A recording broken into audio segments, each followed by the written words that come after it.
Welcome to the Extra Mile podcast for bar exam takers. There are no traffic jams along the extra mile when you're studying for your bar exam. And now your hosts, Jackson Mummy and Megan Saya from Celebration Bar Review. Hey everyone, welcome. So glad to have you with us. Glad to be back. We were away for a week with all sorts of things going on. Megan is going to be joining me on screen in a few minutes. We update you on news about the bar exam around the country. We take questions that have come in the past week, or in this case 2 weeks, and we will address those. And then if there's time, we'll certainly take questions from those of you on the live Q&A in the chat box. We do have a lot of questions today, so we'll see how we do with that. Megan, are you there?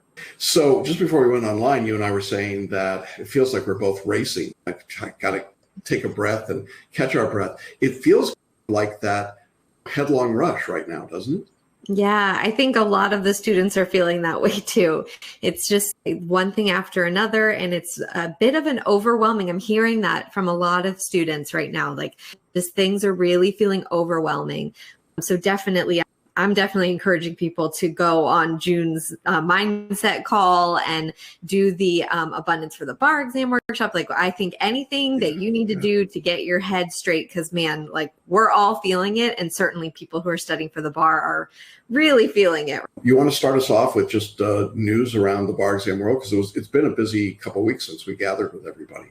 Yeah, it has. Jackson, we are finally allowed to talk about the subjects that were on the UBE essay. Oh, yes. So would you like to share with people who took that test, or maybe you're taking it in July and you're interested in what was tested last time? Yes, so very much I would like to tell you. And I have to say the order of the questions was different officially than what we had. So if you got a video from me before last week, I probably told you the wrong subjects for those essays, and I apologize. That was the information we had. But we now have the official list and the order that they were given.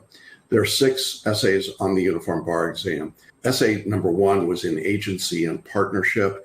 It was a pretty straightforward question. I like agency and partnerships versus corporations. Pretty narrow field generally. Question number 2 was wills, decedents, estates. People that like that subject were enthralled. People that don't like that subject, less excited about it, but a pretty common one. Subject or essay number 3 was civil procedure. This is pretty typical. We would certainly have expected this, and it was a pretty straightforward civil procedure problem. Essay number 4 was Article 9, secured transactions. This is not an easy exam, folks. If you're looking, we had wills, we had civil procedure, we had secured transactions. Those are not usually the subjects that people get all excited about. But that was essay number 4. And then essay number 5 was real property. I don't know if that's the trifecta or what is it when you got 4 in a row that just knock your socks off. And then the last of the 6 essays was contracts. So contracts and sales, our 6th one.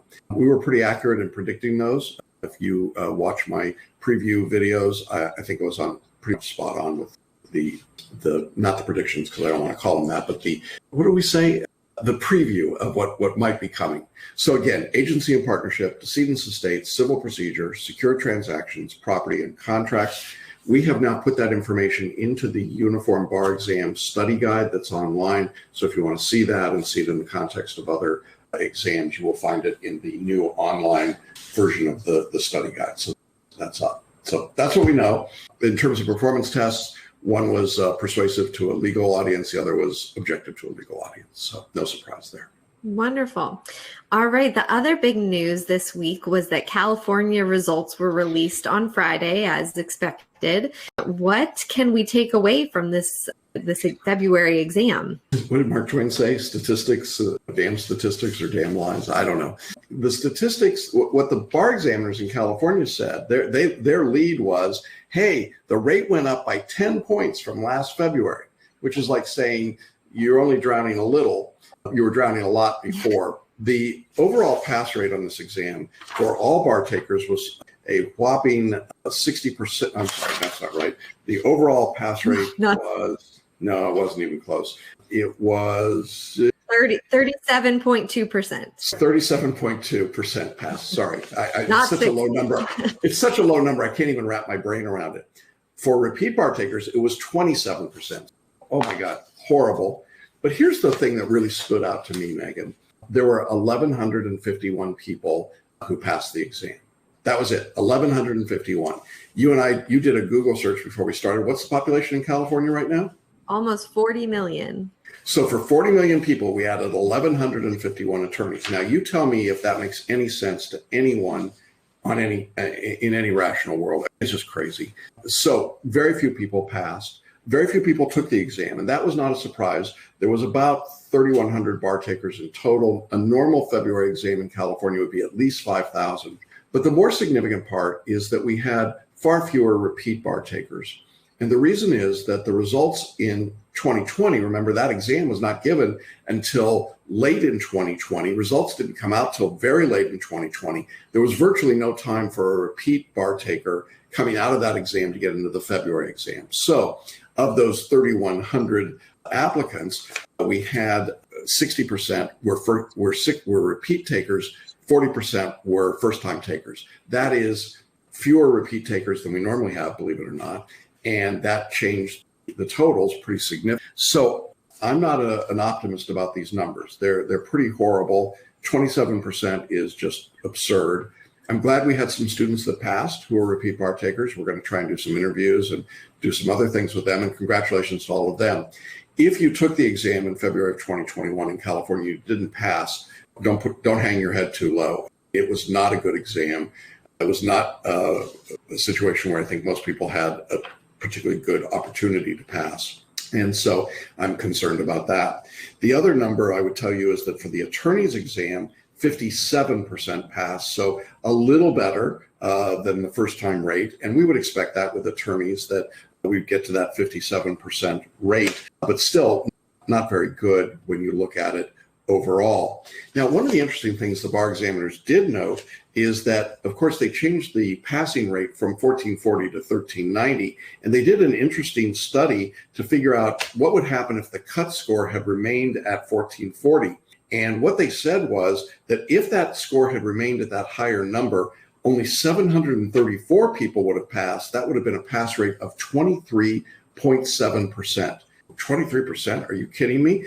So what happens in all of that is that we've got certainly more people passing because of the lower cut score. And so to compare us to February of 2020, when we had that 1440, I don't know, it can't make you very happy.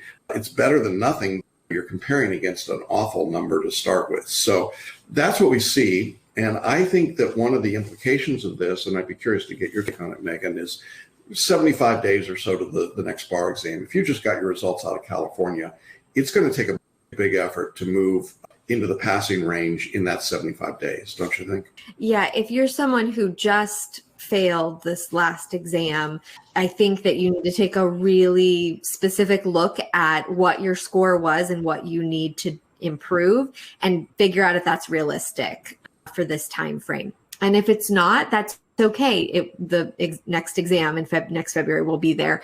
So you can go ahead and put that as your goal. But yeah, I think it's probably worth on a case-by-case basis figuring out for yourself how close are you and how much time realistically are you going to need to really drill down into the skills that are necessary to pass this exam.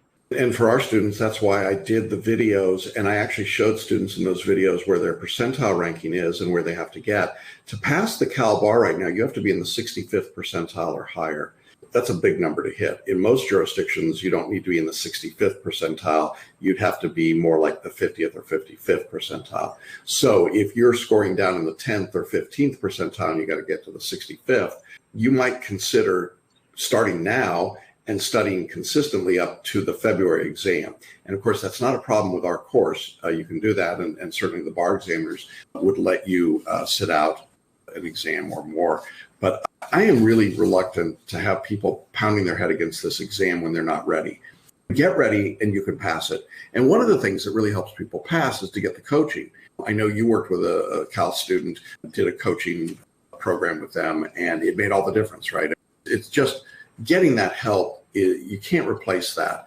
And so I think for some of you, I know you feel like you've spent so much money and so much time, but honestly, don't try to shortcut this thing, because the examiners have written a test. 1,151 people passed. I got to tell you, that was not the people that tried to do it on the cheap or with a minimum amount of effort and time. It's unfortunate, but that's the reality, I think. Yeah, definitely. California just remains the hardest bar exam. It's a beast.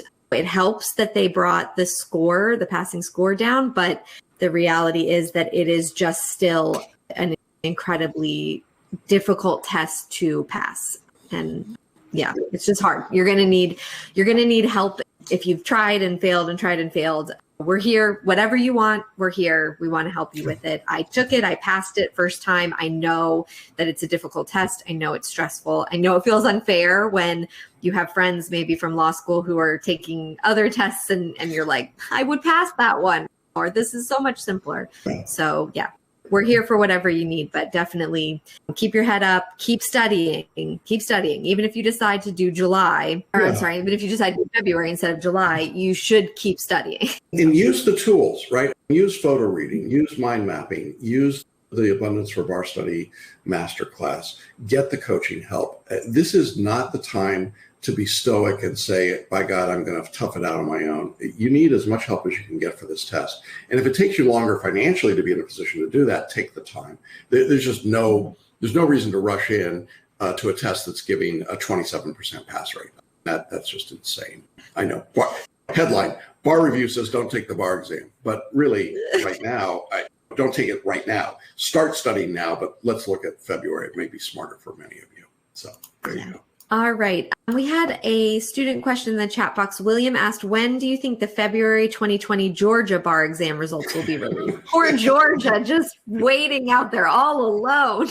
Got no clue, man. Sometime this month. End of May is what they said. Who knows?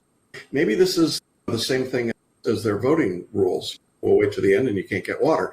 But I don't know. We expected, I would think today is the 12th. I would think in the next week, but I'm not going to. My spidey sense isn't tingling yet, so I don't know. Yeah, you're maybe more than me. I'm thinking end of May. Not typically when they say end of May, they really mean the last week in May. And everything we said about California, I would multiply for Georgia in terms of if you get a bad result coming out of that exam, I just don't know that you're really going to have a chance to get prepared for the July test. I think candidly, unless you've been anticipating a bad result and been studying, it would be very tough to turn on the gas and go, because at that point we could be looking at 55, 60 days. So that's pretty good. And I will say, for example, in California, the students who I worked with who just passed the California exam, they took it in October and kept studying. So they didn't wait to get their result. They kept studying. And so then they were able to take it and be prepared and pass in the February one. So it's just a note that, like, if you've been studying and you just accepted, then you're in a different boat. I'm not saying don't study or put that off for those people. But I think if you took perfectly reasonably, if you took off since the last test, it might just, that window of available time is closing depending on how many points you still need to get. So anyway. If you're within a couple points, that's one thing. And that's again why sending me your scores, letting me talk about them with you in a video. I don't do calls, but letting me analyze it and letting you watch that privately and have the chance to absorb it and process it. I learned many years ago that having post-mortem phone calls with students after they get the results is totally wasteful. They cry, I listen. It's not a helpful process. So that's why we do it the way we do it. Yeah. All right. I've gotten several questions in here, both about, okay, I got this score, so should I defer? Or someone just asked, what's the cutoff score for where you would defer? Jackson, do you want to broadly answer this? Like, we're not going to, I can't individually say, you take it here, you take it here. So if you're in the margin of error for passing, that typically that would be within 2 or 3 points. You should absolutely not defer. That's 100%. You should go on to the next exam. 20 in California, because California 10 to, right. More than 10 to 20 in California, or 1 to 2 anywhere else. If you're within 10 to 20 points away from passing, you probably got a good shot, particularly if you started studying in advance. If you're more than that, then you should defer. So in California, if you've got an 1100 or a 1200, you should probably defer to February. That would be my view. And if you've sent me your score sheet, I've given you a video and I've told you explicitly. I will say, for those of you who are asking Megan those questions, send your score sheets to me. That's why we offer this service, because we should look at your specific situation. When did you start studying? How many times have you taken the exam? What tools are you using? What's your circumstance with family and work and other things? It's not a one-size-fits-all decision. And ultimately, it's not our decision, it's yours. So all we're really saying here is we're giving you permission, in a sense, to sit out this exam. I don't think there's any honor in taking the test if you can't be ready. And in general, remember that you're going to need about 300 hours of study time. So as we sit here today, make it easy, 80 days to the exam, that means we're looking at 4 hours a day on average. So if you can't put in 28 to 30 hours a week right now, and you're just starting out. Now, if you've been studying for a while, this doesn't apply to you. If you're just starting out, if you can't put in 30 hours a week, you're just not going to be ready. Yeah, great. Good answer. All right. Yeah, I know. No, I understand. These are good questions. They're good. Yeah. All right. And then there's one more question from the chat box. I took the bar 100 years ago when everything was in person and in writing. Now many jurisdictions are online and via electronic means. How is this accomplished electronically? What software is needed, let's say for the DC bar? And on a side note, isn't it easier to practice online versus with actual books if you plan to take the bar online? The answer to the last question is yeah, absolutely. It's easier. You should practice the way you're going to take the test. And we've got videos in the course for how to do essays online, how to do MBE online, how to do performance tests online. In terms of the practical pieces, you got to talk to the bar examiners. There are very specific rules in each jurisdiction about the equipment. You should be doing that right now. If you haven't done that, this question makes me nervous because if you haven't talked to the DC bar, you could be in trouble here. So you need to get off this call and get in touch with them and find out the rules and make sure you've got the right equipment. There are specific rules about where you can take the exam and what's got to be in the room with you. It's all done through artificial intelligence monitoring. They watch to see your eye movements, your head movements, your lip movements. We had a student that got dinged because she was moving her lips as she was reading, and the examiner said, we think that could be a violation. They didn't keep her from taking it. They just said, you do it again, we're going to take a deeper look. So you got to be careful about this stuff. And there's a lot of rules here, and you got to be prepared for it. And it's a new world. It's just a different world. And we've done a lot in the course about all of that. You should check the videos in your state course. I think that's the best advice I could give you. Yeah. And then someone just asked, are we going to be able to use 2 monitors on the exam? I don't believe the jurisdiction that lets use. Again, exactly. I was just going to say, check with your jurisdiction exactly what the specifications are for your laptop or computer. Like, you have to do this. We can't do it. Every jurisdiction has their own rules. And you have to make sure that you are using a laptop or a computer that has the correct screen size, because they will not let you, for instance, you can't put it on your big screen TV and hook up your keyboard to it. Like, you have to do it with with the equipment that they have set up. So please, today, even if you're taking the February exam, today, figure out what the requirements are in your jurisdiction and make sure that you have everything set up properly and the right equipment. Because you don't want to not pass the exam because of something silly like that. So Megan said, we are not allowed to give you individual advice like that. And it's not our job to do that. So don't be waiting for us to tell you what you have to do around those things, because we're not allowed to. Yeah. So that just makes my heart, you just raised my heart rate. Whoever wrote that. No, it's okay. Because I'm glad they're asking so that we can say this. Yeah. Okay. No, it's good to ask the question so that. Yes, wax in, wax off. Okay, fine. Yes. All right, great. Let's move on to some study strategy questions. In this week's video, Jackson recommends we do 3 to 5 assignments per week for the next couple of weeks. I know it's not a set in stone rule, but I'm trying to adjust my schedule accordingly. I've been spending an inordinate amount of time just trying to get comfortable with FLA in light of the adjustments to online only, variations in subjects, etc. So I'm already feeling a bit behind. But I believe that rush might not be necessary as there's still plenty of time ahead, right? Yeah. So we've been talking about being close on dates, and I don't want to give people the wrong idea. 78 days for you and me, Megan, is forever, right? It's really forever. But you got to keep working. And what happens is people get fixated somewhere and they say, I've got to know this subject perfectly, or I've got to know FLA writing perfectly. And they grind. And the syllabus says, here's how long each assignment should take. If it says an assignment takes 2 hours, don't spend 3 or 4 or 5 or 10. Then you're going to be in trouble. So when I send the weekly email out, I'm just trying to give everybody a broad benchmark. Some of you have been studying for months. Some of you just started studying. And when I say 3 to 5 assignments, what I'm really saying is that's a minimal expectation. Some of you will need to do more than 5 assignments because you just started. Some of you who've been studying for a while, 5 assignments may be a perfectly reasonable number.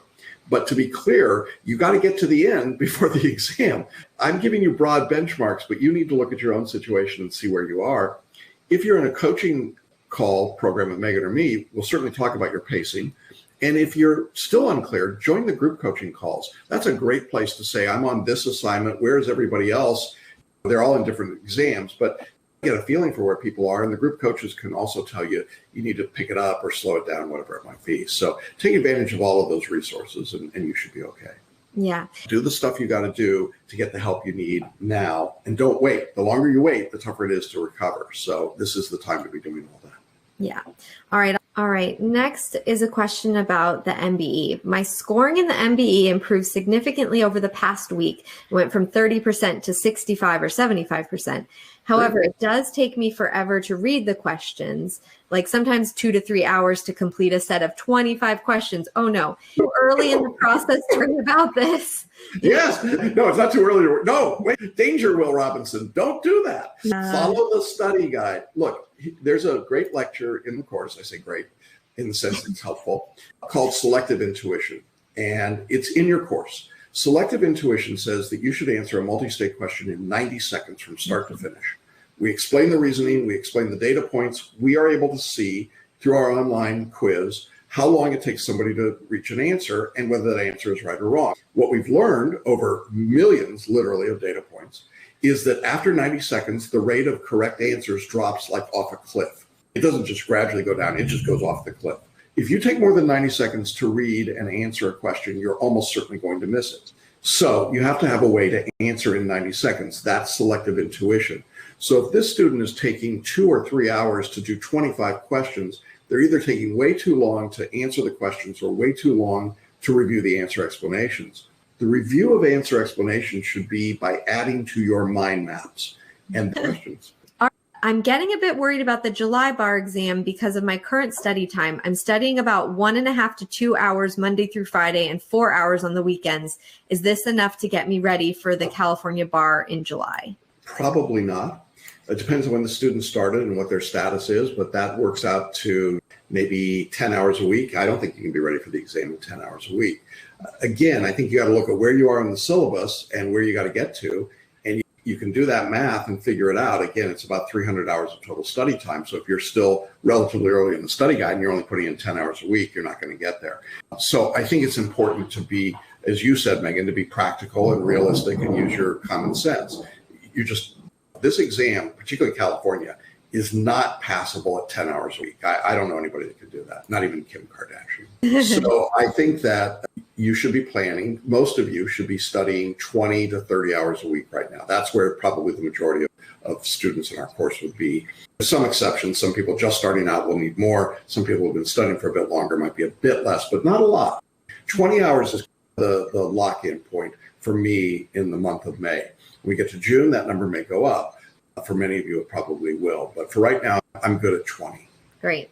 Would mind maps still be helpful if you have to wait until almost July to purchase them? Is the last 30 days too late to use them effectively? No, it's actually a pretty effective time to use them because what the bar maps do is they let you pinpoint things. So if you've been going through the course, now you can go back and find that one part of a lecture because we've got the index to the lecture. And let's say you want to learn about easements in property. Well, there it is. You do that. Plus, you've got the mind maps, which hopefully you can use to check against the ones you've created. And then, as I said, you have these fast finish audios, which are great to just put on. They're just audio, and we've sped them up without turning me or you into chipmunks. And so you can listen to the entire audio in a shorter period of time. So I think it's very valuable at that point in time. And frankly, that's when we have a lot of people that order it that are not in our course and just want that last boost at the end. All right. One last question to end us off. And I know this is a common sentiment right now with many students. I wanted to reach out to you to let you know that I'm feeling very overwhelmed as well as stressed, and I don't really know what to do anymore. I feel like I shouldn't take the bar exam in July because I don't feel ready. There's still so much for me to learn.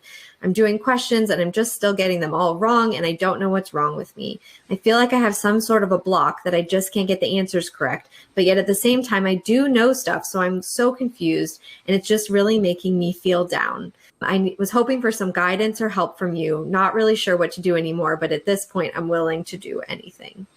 Heartbreaking, but it doesn't have to be that way. So let me start with a very objective statement about what's happening. We're 78 days to the exam, as I said. For this student and for many people, that seems like the bar exam is right now. It's today. If it were the sun, it's blotting out the entire universe. It's the Death Star in front of you. It's all you can see. But here's the reality. The exam won't feel closer to you a month from now or 2 months from now. In other words, it's already completely filled up your line of vision. So if the exam is already filling up everything, the problem is that your skill set today is down here, but it needs to be up here, right, on exam day. And so over the next 78 days, your skill set's going to go up. But the exam won't feel more imminent to you. I know you find this hard to believe. It will not seem closer to you June 1st or July 1st than it does today. If you're feeling that way today, it's already taken up. You're already in a total eclipse. And so because the dissonance between what you're feeling and where you need to be is great, you have this problem. Now, for most people, we call this the seventh week syndrome. We are not there yet, but there is something called the dreaded seventh week, in which 7 weeks before the exam, for most people, the disconnect between how they're doing and what they think they should be doing is greatest. And it causes the most emotional trauma, the biggest meltdowns, the family fights, the road rage, all of the things that happen. You have to be a counselor at law. You have to be a wise and more serene person. You have to take the longer view of this. Just do the best you can do today. And what you'll notice is you'll get more questions correct. You'll be more effective. And the exam will seem just as close to you as it does today. So really what's happening is you're letting your emotion get in the way of reality. You have 78 days. And if you really want to think about this, go back in time 78 days and see how much worse you were then than you are today. You have improved in that period of time. You will continue to improve, even though it feels like you should be somewhere else. That's why we talk about process rather than outcomes right now. I don't care how many questions you get right today. You don't either, do you, Megan? No. It's really the process you're following. That's how we know you're going to get there, not the outcome. So that's my thoughts. Maybe you've got some things to add to that. Yeah, I think use the resources that are there for you. So the group coaching and mindset calls are really helpful because you are not the only person feeling stressed out and overwhelmed, but you're also not in as bad of a spot as you probably feel like you are. And so much of it is just talking with other people and seeing that other people also go through these periods and are also feeling overwhelmed. That 7 weeks, it's like so many people are imploding. And then they're fine. By the next week, they're fine. But it's if you can see that it's not just you and there's not, I love the calls with June and that her mindset and journaling and work with people, because I think that it's heartbreaking that for so many people who have failed the bar exam over and over again, it starts to become part of the way they see themselves. And it's not. If you have failed the bar exam, it is nothing about who you are as a person. That is not a reflection of your intelligence or your abilities or certainly your worth. And so I think that reach out, be a part of community and accept and hear the people around you who you will come to learn and love and realize those are amazing people. They're incredible and intelligent people, and they have failed the bar exam. And so obviously I don't look at them and think they're worthless because of this. So why would I say that to myself? So just, you are not alone in this process. It is an unfair process. It is completely unfair. And we're here to do everything that we can to get you over the finish line. We are here to do everything we can to make this process at least the tiniest bit more fair for you. So anything we can do, let us know. But this whole community is here for you, including your fellow bar takers. Like, it's a great community of people. Yeah, really is. And if you need a little extra bolt of inspiration, go check out some of the case studies. The interview I did with Delisa, is just incredible. But I did one with Mila the other day, Russian attorney, took the exam 5 times before she passed. There's just so many that are people who were where you are. and they just persevered and they followed what we offered, and they were part of the community and they were successful. Please don't give up. Don't get down on yourself. As Megan says, you are not a failure. You're a success to be able to take the bar exam. And we've got your back. We're here. Our mission is to level the playing field for you. And so if you take advantage of that, you can be successful. And every exam, we have many people that accomplish that. And so we're looking forward to when each of you are in that position as well. So with that, I think we're pretty much done for this week. Great questions, awesome questions. Thanks for all the participation in the chat box. We'll be back next week. We're still a long way. That dreaded 7th week is at 50 days. We're at 78, so we're still a long way away. So give yourself, take a breath, take the Abundance for Bar Studies Masterclass, and keep working and keep your studies going. And then we will see you all next Wednesday. All right. Yeah. Thanks, Megan. Glad to have you with us. And we'll see you all again next week. Bye-bye. Bye. Thanks for listening and watching the Extra Mile podcast for bar exam takers at celebrationbarreview.com.